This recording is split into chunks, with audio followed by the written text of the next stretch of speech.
बिस्मिल्लाहिर्रहमानिर्रहीम। अस्सलाम वालेकुम। Welcome back to RF kitchen diaries. उम्मीद है कि सब लोग खैरियत से होंगे। आज हम बनाने जा रहे हैं बहुत ही स्पेशल रेसिपी जो कि बकरा ईद पे सभी घरों में बनती है। आज हम बनाएंगे बीफ निहारी। बहुत ही आसान और झटपट तरीके से बनाएंगे और बग़ैर डब्बे का मसाला यूज़ किए बनाएंगे। तो चलिए वीडियो को स्टार्ट करते हैं और देख लेते हैं कि हमें क्या क्या चीज़ें चाहिए होंगी। तब तक आप जल्दी से चैनल को सब्सक्राइब कर दें ताकि आने वाली हर वीडियो का नोटिफिकेशन आपको मिलता रहे। यहाँ पर मैंने लिया है तकरीबन 2 किलो के करीब बीफ मैंने लिया है। बोंग का गोश्त लिया है, यहाँ पर जो मछली का गोश्त होता है जिसके मैंने बड़े बड़े पीसेस कर लिए हैं, और इसके साथ ही मैंने बड़ी बड़ी हड्डियाँ जो हैं वो ली हैं ताकि निहारी का टेस्ट बहुत अच्छा आए। तो यहाँ पर आप जो नली की हड्डी होती है वो भी यूज़ कर सकते हैं, लेकिन मैं वो यहाँ पर इस्तेमाल नहीं कर रही।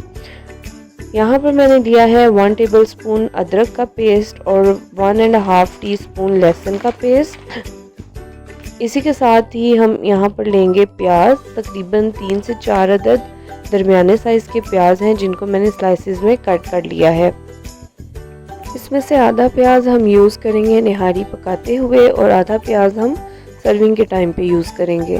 तो यहाँ पर प्रेशर कुकर में मैंने 1 से 1.5 कप ऑयल लिया है जिसमें आधा प्याज जो है वो शामिल कर दिया है। प्याज को हम लाइट गोल्डन ब्राउन होने तक पका लेंगे।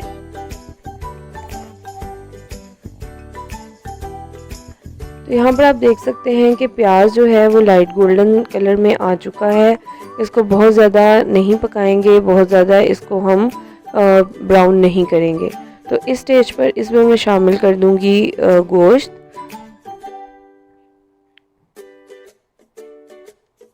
बीफ इसमें शामिल करेंगे और साथ ही इसमें हम शामिल करेंगे अदरक और लहसुन का पेस्ट।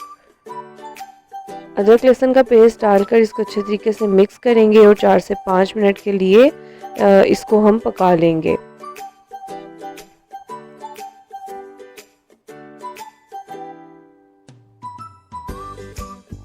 यहाँ पर आप देख सकते हैं कि गोश्त का कलर जो है वो चेंज हो चुका है और थोड़ा सा ये भुन चुका है। तो इस स्टेज पे हम इसमें शामिल करेंगे निहारी मसाला, जो कि होममेड निहारी मसाला है। यहाँ पर मैं होममेड निहारी मसाले के 4 टेबलस्पून इसमें ऐड कर रही हूँ। निहारी मसाले की रेसिपी ऑलरेडी मैं अपने चैनल पर शेयर कर चुकी हूँ। रेसिपी का लिंक मैं ऊपर आई बटन पर दे दूँगी, तो आप वहाँ से रेसिपी जो है वो फॉलो कर सकते हैं। तो निहारी मसाला डालने के बाद इसमें मैंने शामिल किया है तकरीबन 1/4 कप पानी, ताकि मसाला अच्छे तरीके से इसमें हल हो जाए और अच्छे तरीके से मिक्स हो जाए। तो मसाला डालकर हम इसको अच्छे तरीके से भूनेंगे। निहारी मसाला जब मैंने बनाया था तो उसमें नमक की रेशो मैंने बहुत कम रखी थी और मैंने ये कहा था कि हम नमक जो है वो हम बाद में भी इसमें शामिल कर सकते हैं। तो अभी मैंने इसको टेस्ट किया है और टेस्ट के अकॉर्डिंग मैं इसमें 1/2 टीस्पून नमक ऐड कर रही हूँ। आप चाहें तो आप भी निहारी मसाले में नमक की रेशो कम रखकर बाद में नमक कम ज़्यादा कर सकते हैं। तो नमक डालने के बाद इसमें अब मैंने शामिल किया है पानी, तकरीबन 1 से 1.5 लीटर पानी शामिल करेंगे। पानी शामिल करके मैं इसको प्रेशर कुकर को बंद कर दूंगी और इसको टाइमर लगा दूंगी।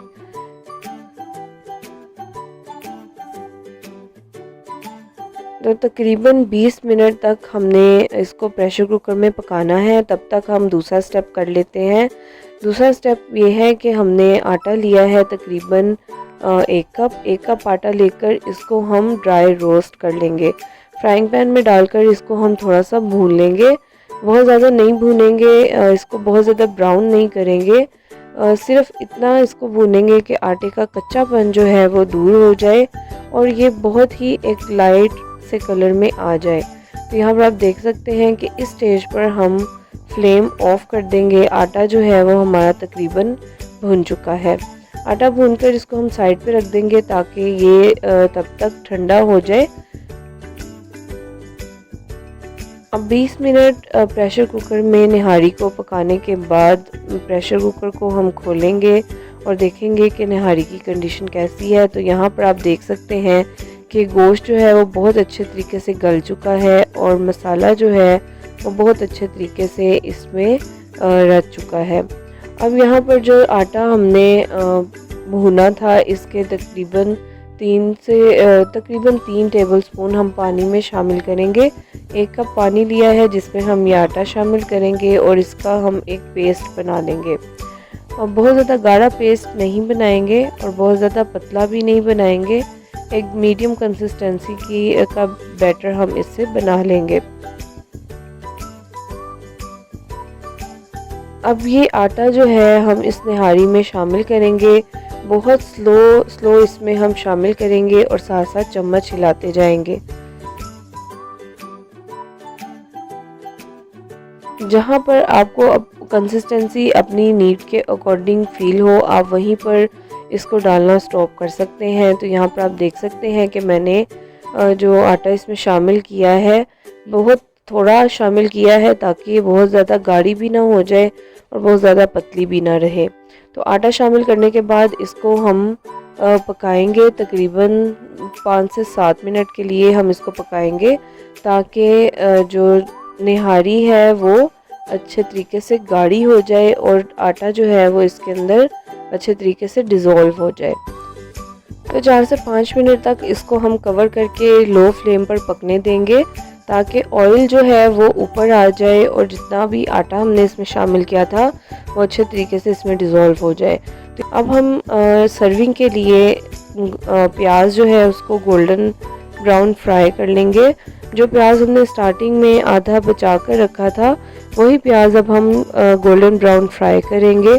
बहुत ज़्यादा इसको डार्क कलर नहीं देंगे, बहुत मीडियम गोल्डन ब्राउन कलर इसको देंगे।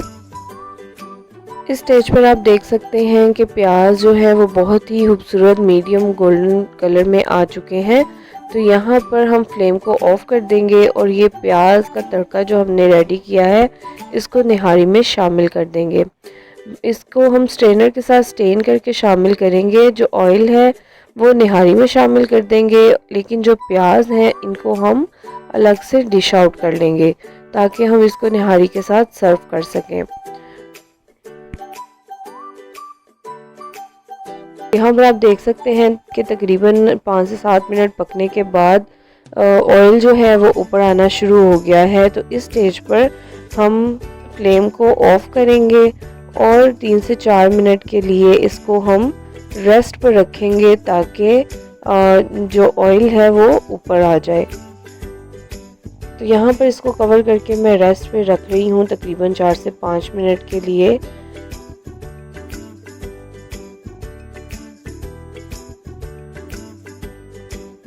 चार से 5 मिनट के बाद इसका कवर मैंने हटाया है तो आप देख सकते हैं कि निहारी जो है वो हमारी फुली रेडी है और बहुत ही मज़ेदार निहारी जो है वो झटपट तैयार हो चुकी है। अब हम इस निहारी को सर्व करेंगे और जो प्याज हमने ब्राउन किया था वो इसके ऊपर स्प्रिंकल कर देंगे। अदरक, हरी मिर्च और लीमू के साथ इसको हम सर्व करेंगे। तो उम्मीद करती हूँ कि आपको ये रेसिपी बहुत अच्छी लगी होगी। बहुत ही आसान, सिंपल और झटपट बनने वाली निहारी मैंने आज आपके साथ शेयर की है। इसके साथ साथ जो निहारी की रेसिपी मैंने आपके साथ शेयर की है इसमें कोई भी एक्स्ट्रा स्पाइसेस नहीं जाएंगे, कोई भी डब्बे का मसाला यूज़ नहीं किया मैंने, बल्कि घर का बना हुआ निहारी मसाला इस्तेमाल किया है, जिसकी रेसिपी ऑलरेडी मेरे चैनल पर मौजूद है जो कि आप देख सकते हैं, जिसका लिंक मैं आई बटन पर दे दूँगी। तो उम्मीद करती हूँ कि आपको वीडियो बहुत अच्छी लगी होगी। अच्छी लगी है तो वीडियो को ज़्यादा से ज़्यादा लाइक कर दें, शेयर कर दें, चैनल को सब्सक्राइब कर दें। इसी के साथ इजाज़त दें, मिलते हैं एक नई वीडियो के साथ, नई रेसिपी के साथ। अपना बहुत सारा ख्याल रखें। अल्लाह हाफिज़।